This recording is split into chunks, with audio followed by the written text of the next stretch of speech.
Allô, dernière vidéo, on se retrouve pour la finition. Donc, à ce point-ci, vous avez sûrement nettoyé votre broderie, vous avez pratiqué tous les points, vous avez joué avec les paillettes ou pas dans votre création. Écoutez, ce qui est le fun de ce kit-là, c'est que là, j'ai réussi à faire 2 broderies. Évidemment, dans votre kit, vous avez seulement un cerceau. Moi, j'en ai ajouté un que j'avais à la maison. Mais c'était seulement pour vous montrer à quel point le kit est polyvalent, que vous pouvez faire des œuvres. Là, j'ai juste utilisé 2 designs. Il me reste encore les grandes fleurs que j'ai même pas utilisées encore. Fait que tellement de possibilités avec ce kit-là. Je suis vraiment contente et fière de ce kit-là. Donc, je vais vous montrer comment faire la finition pour qu'on emballe. On vient emballer ici votre petite œuvre pour pouvoir venir la mettre au mur. Un autre petit truc aussi que je pense que j'ai pas dit durant les vidéos, quand vous êtes rendu au moment de faire la composition, puis que vous achetez des baies ou des trucs comme ça, c'est le fun de s'arrêter puis de venir regarder sa broderie comme si on la mettait au mur. Ça l'aide à avoir une meilleure vision des fois de ce qu'on fait quand on travaille. Quand on travaille une broderie, souvent on la travaille de très proche comme ça sur notre table, alors que le résultat final va être une œuvre qu'on va mettre au mur. Fait que des fois de s'arrêter, respirer, regarder de quoi ça a l'air, ça peut nous permettre de restarter quand on est un peu bloqué dans notre création. Donc, je voulais donner ce petit truc-là en extra. Donc, j'ai mon tissu qui sort de tous les côtés. Je vais venir le tailler pour avoir environ 1 pouce d'excédent tout le tour. Donc, je vais venir faire ça.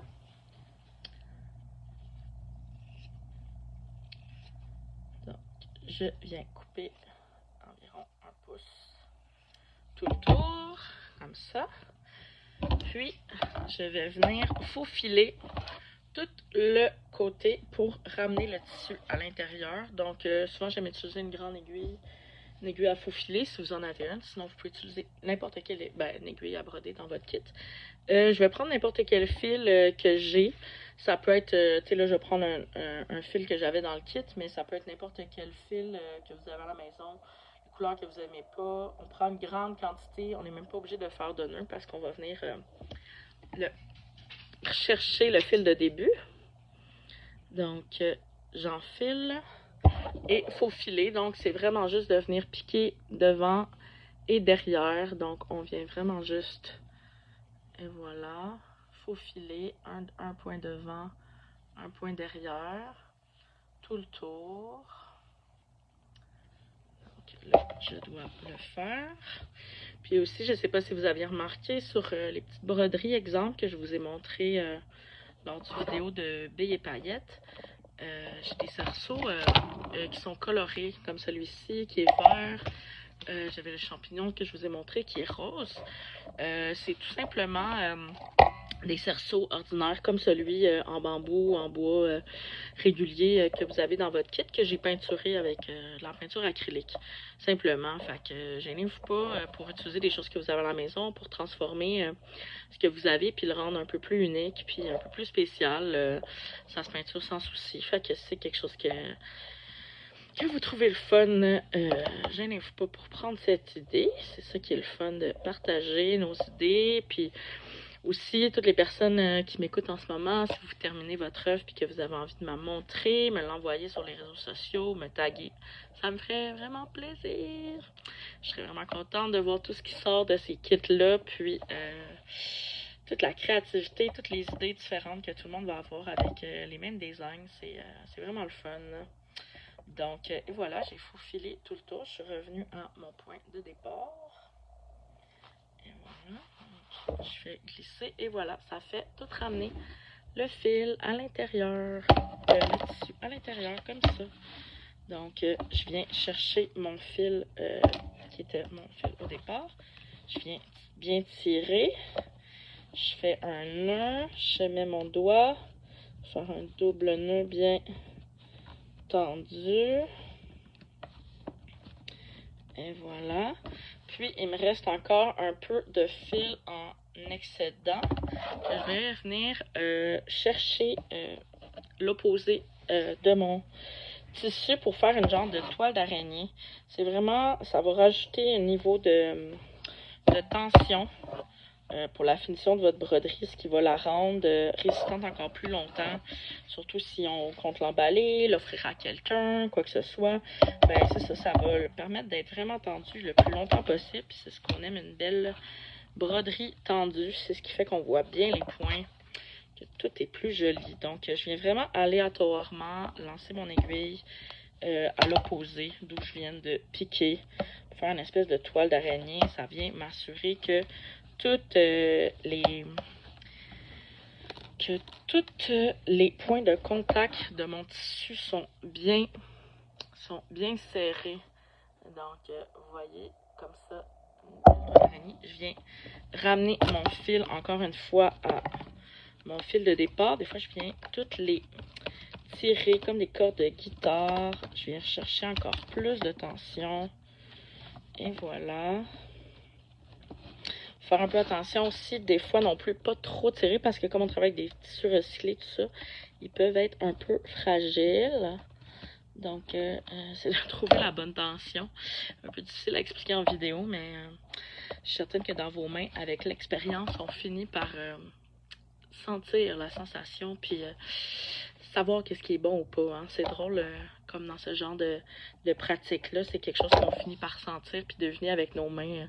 C'est vraiment l'expérience qui permet de savoir qu'on devient, qu'on devient expert dans notre craft. Comme sûrement vous l'êtes dans peut-être d'autres crafts, comme le tricot, le crochet, souvent des choses qui s'entremêlent. Donc voilà, très contente de ma petite œuvre brodée. Vous pouvez terminer la finition comme ça, mais moi j'aime bien rajouter un petit tissu à l'arrière pour complètement la fermer. Ça devient un petit secret, une petite cachette, qu'est-ce qu'il y a à l'intérieur. Donc si je vous montre une œuvre que j'ai faite, là, moi ça, je viens installer un tissu. Souvent j'utilise des petits tissus à motifs. Vous pouvez utiliser une autre couleur que vous avez dans votre kit ou n'importe quoi que vous pouvez recycler.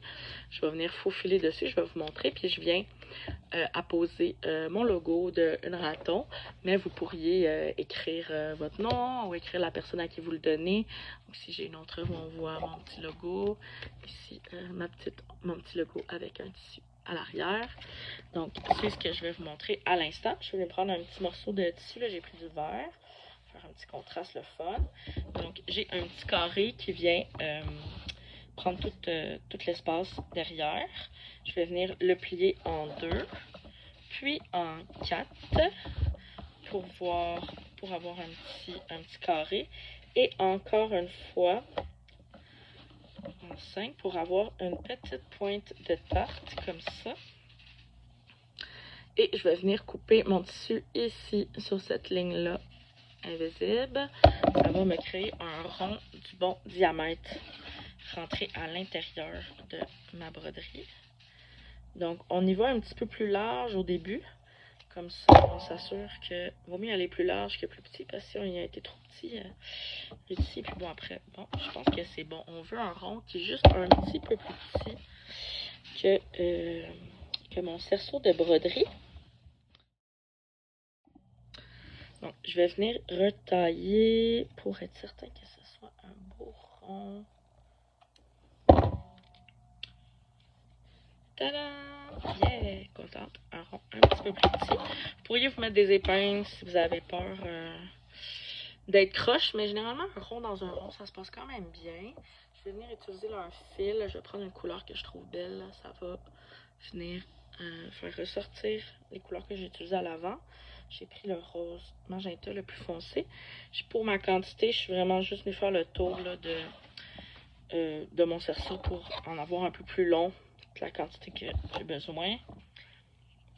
Donc, je viens enfiler dans mon aiguille. Je viens faire un nœud, double nœud ici au bout. Et mon petit truc pour cacher le nœud, c'est de commencer le premier point, on vient faire à l'intérieur. Donc, je tasse mon petit rond et je viens glisser mon aiguille à l'intérieur. Je vais la faire sortir ici. Évidemment, il faut s'assurer de ne pas prendre l'avant du cerceau. Donc, ça vient cacher mon petit nœud et je viens prendre mon mon petit rond. Et puis là, on va faufiler encore, même technique que j'ai faite pour la finition. Donc, je viens piquer pour faire mon point. Ici, je vais sortir un point plus loin. Évidemment, encore une fois, on essaie de... faut pas prendre le tissu de l'avant, vraiment juste les couches arrière. Donc là, ici, ouais, j'ai fait mon premier point. Puis, je vais venir toujours en tirant un petit peu mon cercle, mon cercle de tissu dans mon cerceau pour m'assurer de toujours avoir la même mesure, la même distance ici de rose de mon tissu dans le fond. Si je me fie toujours à cet espace-là, que je respecte cet espace-là tout le tour de mon cerceau, ça devrait bien aller pour m'assurer de le coudre sans être croche. Donc, je viens tirer un petit peu mon rond de tissu et là, un point devant, un point derrière. C'est sûr qu'avec une grande aiguille, là, ça facilite un peu l'affaire. Si vous n'avez pas, vous allez quand même pouvoir le faire avec la petite aiguille. Ça va juste être un petit peu plus long. Vous ne pourrez peut-être pas faire plus que 2-3 points à la fois. Donc, je viens piquer, je sors, je rentre, je sors. Et on y va comme ça pour tout le long. Donc, je fais ça en avance rapide.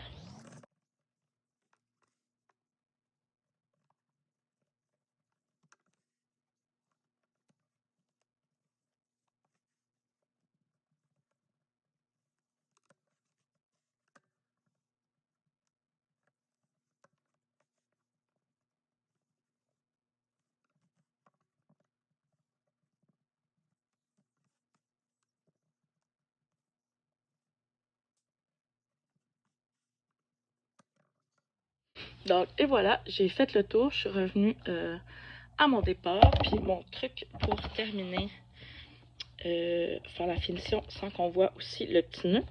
Je viens faire mon dernier point et je ressors mon aiguille au premier point que j'ai fait ici. Et je vais venir glisser mon aiguille en arrière du premier point, un peu comme je fais quand j'ai terminé de broder puis que je me retourne à l'arrière. Donc, je passe mon aiguille dans le fond pour faire un petit nœud ici. Donc, ça vient faire mon petit nœud, il est ici sur mon premier point. C'est mon dernier point, premier point. Donc, je peux venir en refaire un par-dessus pour m'assurer que ce soit vraiment hyper solide. Puis là, je vais venir piquer dans mon trou.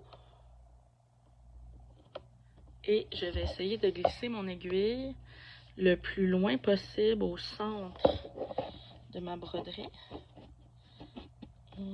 Ok. Là.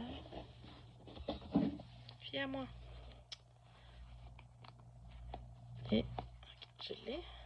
Donc, comme ça, votre fil est à l'intérieur. Je viens tirer sur mon fil et je viens le couper le plus proche possible pour qu'il rentre dans mon tissu. Donc, le fil est caché à l'intérieur. Donc, c'est ça le petit truc pour faire une finition propre. Donc, voilà. C'est terminé pour la finition. J'espère que vous avez aimé votre projet, que vous avez tout aimé, ou s'il y a des trucs que vous n'avez pas aimé, n'hésitez pas à m'en parler. C'est un projet que j'ai monté moi-même avec Amélie, Evelyne, de l'équipe Twist. Donc, merci vraiment beaucoup au Festival Twist de m'avoir supporté dans ce projet-là. Je suis super honorée de vous parler. J'espère que vous avez aimé votre expérience. N'hésitez pas à venir m'écrire, me suivre sur les réseaux sociaux. Montrez vos œuvres, ça me ferait tellement plaisir. Et puis, à la prochaine, hein? À la prochaine. Bye!